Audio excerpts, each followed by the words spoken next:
we greatly minimize the power of our voice and how strong and effective it can be. The first hurdle is to not be afraid to get out there. Well, the first hurdle is to know what your voice is. The second hurdle is to not be afraid to utilize your voice, which I understand can be nerve-wracking. Then the next step is that once you start using your voice, you're going to start getting a lot of pushback. And the pushback is going to go through a lot of great lengths to try to convince you that you're going to have no effect. And always through peaceful means, but the reality is our voice has a lot of power to, as corny as it sounds, change the world.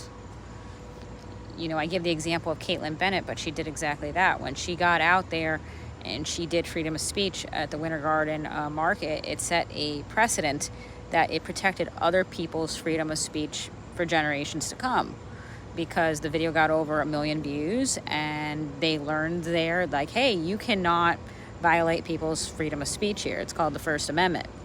But we do have those freedoms and those protections that we should be very privileged to have living here in the United States.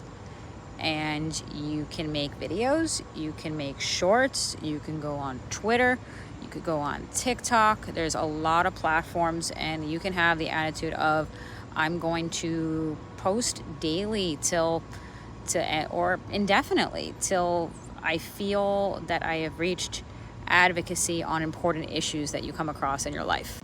As was done with Turning Point USA, the way they united a lot of voices together. There's also a lot of power in numbers to find other like-minded people who think like you, do collaboration, find other content creators who are willing to get out there with you and do peaceful protests together. Do peaceful protests together with live streams. Do collaboration videos where you get on each other's channels and start to build up the attention and the voice in issues that are happening, because that is the reason Turning Point was so successful. It got a lot of people together who had a collaborative vision of something that was important to them. So don't ever minimize the strength of your voice. If there's people minimizing it, it's because they recognize how strong your voice is, and they want you to believe and really believe and internalize that your voice is small, when in reality it should be that you're just getting started. Keep speaking, keep posting, get together with other people, and make your voices a voice.